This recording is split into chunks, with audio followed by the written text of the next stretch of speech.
오늘 소개할 책은 영초사고입니다. 혹시 머릿속에 온갖 생각들로 그냥 뒤죽박죽 엉켜서 이리저리 굴려만 보다가 결국 아무런 결론도 못 내린 적 있으세요? 아, 그럼요. 분명히 머리를 쓰고 있는데 마치 안개 속을 헤매는 것처럼 답답하고 한 걸음도 못 나아가는 그런 느낌이요. 아마 다들 그런 경험이 있을 거예요. 나름대로는 깊이 고민한다고 생각하지만 사실은 같은 자리만 뱅뱅 맴도는 거죠. 맞아요. 저자는 책에서 이걸 생각의 변비 상태라고까지 표현하더라고요. 생각의 변비라니 와 표현이 정말 확 와닿네요. 그렇죠. 오늘 저희가 함께 파헤쳐볼 자료가 바로 그 꽉 막힌 생각의 물꼬를 터주는 아주 구체적이고 강력한 방법을 담은 책 아카바 유지의 영초사고입니다. 네. 이 책에서 그러는데 최고의 인재들은 문제를 보자마자 답을 내는 비결이 바로 영초사고에 있다고 말하거든요.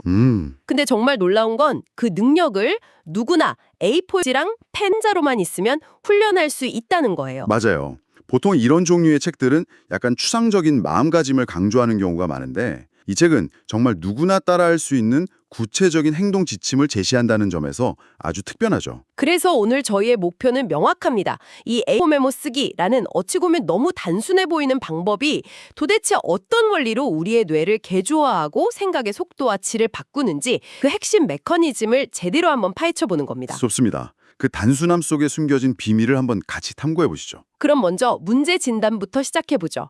저자는 대부분의 사람들이 스스로 깊이 생각하는 법을 모른다고 아주 날카롭게 지적해요. 와, 저는 이 부분을 읽고 좀 충격을 받았어요. 제가 평소에 어떡하지 하면서 머리를 쥐어뜯던 그 시간들이 사실은 그냥 얕은 생각의 늪에서 허우적대고 있었던 거더라고요. 나름 진지하게 고민한다고 착각하면서 말이죠. 바로 그 지점이 핵심이에요. 저자가 말하는 얕은 사고와 겉도는 사고가 바로 그런 상태를 의미하죠. 네. 책에 나온 예시를 조금 더 구체적으로 들어볼까요? 회의에서 누군가 우리 회의 시간을 좀 줄입시다 라고 막연하게 말하는 건 얕은 생각이에요. 그냥 던지는 말이네요. 그렇죠. 하지만 회의 시간이 긴 근본적인 이유는 첫째, 회의 목적이 불분명해. 듣고 보니 차이가 명확하네요. 하나는 그냥 감상이고 다른 하나는 완전 분석이군요. 맞아요. 그리고 이 둘을 가르는 결정적인 차이는 바로 언어화 능력이 있어요. 언어와요? 네, 우리 머릿속에 떠오르는 막연한 이미지나 감정, 불안감을 명확한 언어로 바꾸는 훈련이 부족하다는 거죠. 생각이 뚜렷한 단어와 문장으로 정리되지 않으면 우리는 문제의 본질을 파악하지 못한 채 막연한 불안감만 키우게 돼요. 뭔가 잘못된 것 같은데 뭐가 문제인지 모르겠어 하는 상태가 계속되는 거예요. 와, 정말 공감 가는 지적이네요. 근데 왜 우리는 이런 훈련을 제대로 받아본 적이 없을까요? 이게 그냥 개인의 능력 문제인가요? 저자는 이게 개인의 능력 탓만은 아니라고 분석해요. 오히려 우리 교육 시스템의 구조적인 문제라고 지적하죠. 교육 시스템이요? 네, 생각해보세요. 우리는 초등학교부터 대학교까지 정해진 정답을 빨리 찾는 훈련은 수없이 받았어요. 그렇죠. 하지만 문제 자체가 무엇인지 정의하거나 자기 생각을 논리적으로 구조화하는 그런 생각하는 방법 자체를 체계적으로 배워본 기억을 거의 없잖아요. 듣고 보니 정말 그렇네요. 늘 문제지를 받아서 풀기만 했지 문제지를 직접 만들어 보라는 교육은 받은 적이 없는 것 같아요. 바로 그거죠. 알겠습니다. 생각하는 법을 제대로 배우지 못해서 머릿속이 엉망이라는 진단은 정말 뼈아프네요. 그럼 이 책이 제시하는 이상적인 상태, 이 영초사고라는 건 구체적으로 어떤 경지를 말하는 건가요? 네, 단순히 머리 회전이 빠른 것과는 다른 이야기겠죠? 네, 완전히 다른 개념이에요. 영초사고는 말 그대로 제로초사고, 그러니까 어떤 문제나 상황을 마주했을 때 거의 즉각적으로 본질을 꿰뚫고 결론에 도달하는 상태를 의미해요. 즉각적으로요? 네, 책에서는 뛰어난 경영자들의 즉단즉결하는 모습을 예로 들어요. 그들은 복잡한 보고를 듣는 순간 현상의 핵심이 무엇인지, 잠재적인 문제점은 뭔지, 어떤 해결책이 가능한지, 그래서 당장 뭘 해야 할지 망설임 없이 판단하죠. 와, 그건 거의 무림 고수 같은데요. 상대방이 검을 휘두르는 순간 이미 수십 가지 경우의 수를 계산하고 최적의 수를 찾아내는 것처럼요. 아주 적절한 비유예요. 그런데 여기서 정말 중요한 점은 이게 소수의 타고난 천재들만 가진 초능력이 아니라는 거예요. 아, 정말요? 네, 저자는 영초사고가 꾸준한 훈련을 통해 누구나 도달할 수 있는 기술의 영역이라고 거듭 강조해요. 훈련으로 가능하다니 갑자기 희망이 생기는데요. 그렇다면 그 즉단직결은 어떻게 가능한 건가요? 책에 나오는 프로야구 포수 비유가 이걸 아주 명쾌하게 설명해줘요. 아, 포수요? 네, 투수가 공을 던지고 타자가 공을 치는 순간 포수는 공을 받자마자 0.5초도 안 되는 시간에 1루로 던질지 2루로 던질지 판단해야 하잖아요. 그렇죠. 그 찰나의 순간에 포수의 머릿속에서는 투수의 구질, 타자의 스윙 궤적, 주자의 위치, 아웃 카운트 같은 수많은 변수가 순식간에 종합적으로 처리되는 거죠. 그 비유는 인상적인데 한편으로는 조금 다르게 느껴지기도 해요. 포수는 수없이 반복되는 특정 상황에 대한 반사신경을 기르는 거잖아요. 근데 우리가 일상에서 마주하는 문제들은 매번 새롭고 복합적인데 과연 이게 그런 문제 해결 능력까지 길러줄 수 있을까요? 아주 좋은 질문이에요. 바로 그 지점에서 영초사고의 본질이 드러나요. 네. 포수의 판단이 단순한 반사신경처럼 보이는 이유는 그가 평소에 수많은 만약에 what if 시뮬레이션을 머릿속으로 끊임없이 돌려봤기 때문이에요. 주자가 1, 3루에 있고 원아웃에 우타자일 땐 이런 식으로 수만 가지 가설을 세우고 검증하는 과정을 거친 거죠. 그렇군요. 즉, 영초 사고는 준비 없이 번뜩이는 영감이 아니라 그런 치열한 사전 시뮬레이션을 통해 구축된 준비된 사고의 결과물인 셈이에요. 아하, 특정 상황에 대한 답을 외우는 게 아니라 어떤 상황이 닥쳐도 빠르게 분석하고 판단할 수 있는 사고의 프레임워크 자체를 단련하는 거군요. 정확합니다. 그래서 우리가 일상에서 마주하는 새로운 문제에도 이 원리가 똑같이 적용될 수 있는 거고요. 알겠습니다. 평소에 얼마나 깊고 꾸준하게 생각의 근육을 단련해 왔는지가 결정적인 순간에 빛을 발하는 거군요. 자, 이제 여기가 정말 흥미로운 지점인데요. 네. 이 대단해 보이는 영초 사고를 훈련하는 방법이 믿기 어려울 정도로 간단하다는 사실이에요. 바로 메모 쓰기죠. 저자는 이 방법이 굳어있는 머리를 풀어주는 가장 좋은 유연제 같다고 표현해요. 네, 방법은 놀랄 만큼 간단하지만 그 안에 담긴 원리는 아주 과학적이에요.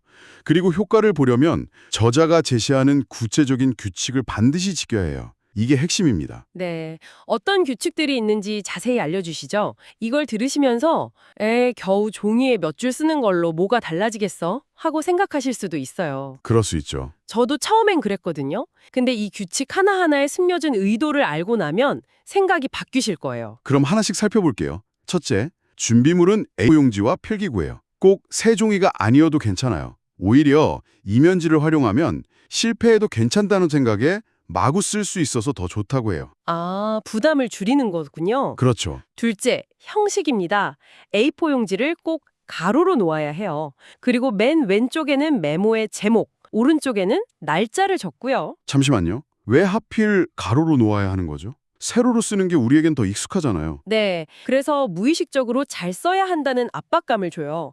반면에 가로로 놓으면 좀 더 자유로운 낙서나 마인드맵처럼 느껴져서 생각의 경직성을 깨고 자유롭게 아이디어를 펼치는 데 도움이 된다고 해요. 아, 일종의 심리적인 장치인 셈이군요. 형식의 작은 변화로 심리적 장벽을 낮추는 거네요. 재밌네요. 네, 다음은 본문 작성법이에요. 네, 제목 아래에 4줄에서 6줄 정도의 글을 쓰는데 각 줄은 2자에서 30자 내외로 너무 길지 않게 핵심만 간결하게 적는 게 좋아요. 길게 쓰려고 하면 문장을 다듬게 되고 그럼 속도가 느려지거든요. 그리고 마지막이자 가장 중요한 규칙이 남았죠. 네, 바로 이 메모 한 페이지를 반드시 1분 이내에 작성해야 한다는 거예요. 1분요? 네, 그리고 이걸 매일 10페이지씩, 즉 하루에 딱 10분만 투자하는 것을 목표로 삼는 거죠. 잠시만요. 1분에 한 페이지를 쓰라뇨?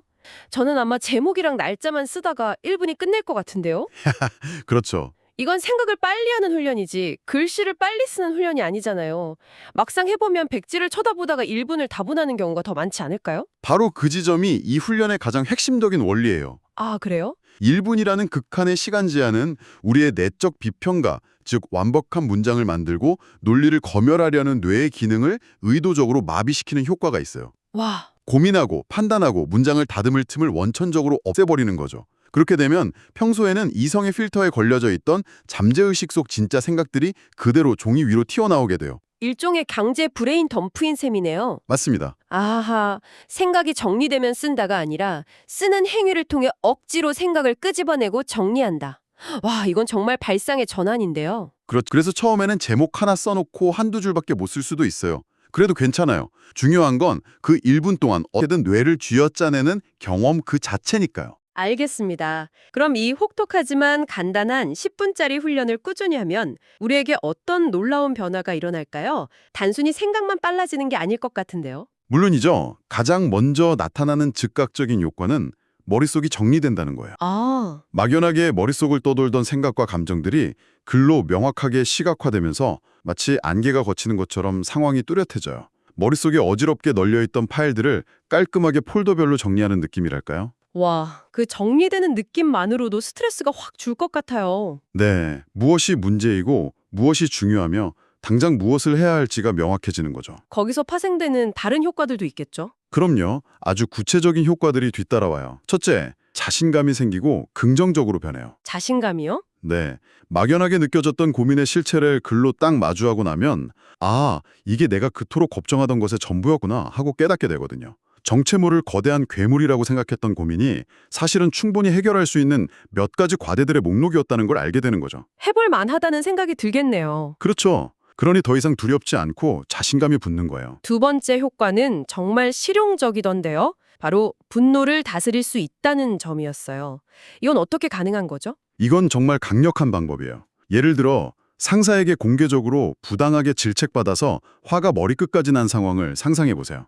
생각만 해도 그때 바로 A4 용지를 꺼내 김 부장이라고 제목을 쓰고 1분 메모를 시작하는 거예요. 처음 몇 장은 아마 김 부장은 최악이다, 정말 무례하다 같은 감정적인 문장만 나오겠죠. 정말 그럴 것 같아요. 욕이 안 나오면 다행이죠. 괜찮아요. 그래도 계속 쓰는 거예요. 동안 10페이지 정도를 쓰다 보면 어느 순간 내가 왜 이렇게까지 화가 났지? 라는 질문을 스스로에게 던지게 돼요. 아, 그리고 답을 쓰기 시작하죠. 아, 다른 사람들 앞에서 모욕감을 느꼈구나. 내 노력을 인정받지 못해서 억울했구나. 하고 감정의 근원을 파고들게 돼요. 객관화가 되네요. 네. 더 나아가면 그럼 다음에는 어떻게 대응해야 할까? 1대1 면담을 요청하자와 같이 감정의 배설을 넘어 문제 해결의 실마리를 스스로 찾게 되는 거죠. 와, 이거는 단순한 감정 일기가 아니라 아주 효과적인 셀프 코칭 도구네요. 감정의 소용돌이에서 빠져나와 나 자신을 객관적으로 바라보게 만드는 장치군요. 정확해요. 그리고 이런 훈련이 쌓이면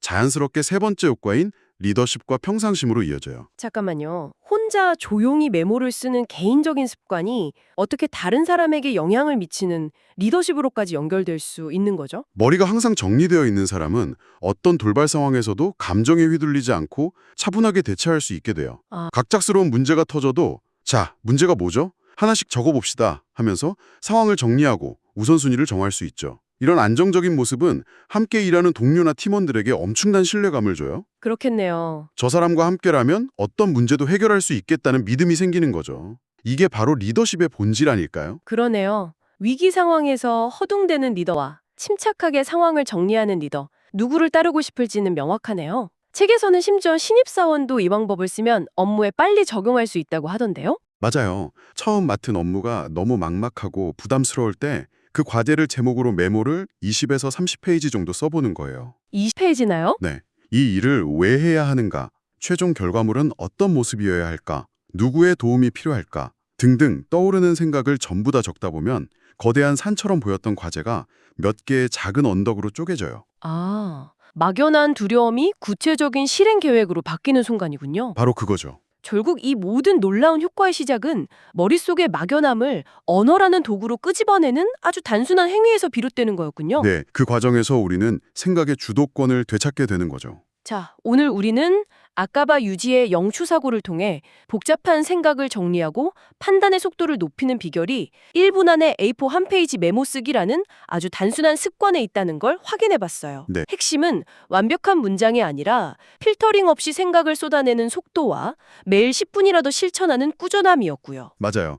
잘 쓰려고 하는 순간 이 훈련의 본질은 사라져요. 중요한 건 머릿속 생각을 그대로 꺼내놓는 행위, 그 자체예요. 서툴러도 괜찮고 뒤죽박죽이어도 괜찮습니다. 그럼 이제 이 방송을 듣고 계신 바로 당신에게 한번 집중해 볼까요? 네. 지금 당신의 머릿속을 가장 복잡하게 만드는 생각은 무엇인가요? 좀처럼 풀리지 않는 업무 문제일 수도 있고 답답한 인간관계 혹은 막연한 미래에 대한 불안감일 수도 있겠죠. 어떤 것이든 괜찮아요. 지금 이 순간 당신의 마음을 가장 무겁게 누르는 바로 그 고민 말이에요. 저자는 메모에 생각을 적는 순서가 종종 우리 무의식 속에 있는 진짜 우선순위를 드러낸다고 말해요. 오늘 당장 책상 위에 있는 A4 이면지 한 장을 꺼내 가로로 놓고 당신을 괴롭히는 그 고민을 제목으로 적어보세요. 그리고 딱 1분만 타이머를 맞춰놓고 머릿속에 떠오르는 말을 아무거나 써보는 건 어떨까요? 네. 당신이 가장 먼저 적게 될 그 첫 문장은 과연 무엇일지 궁금하지 않으신가요?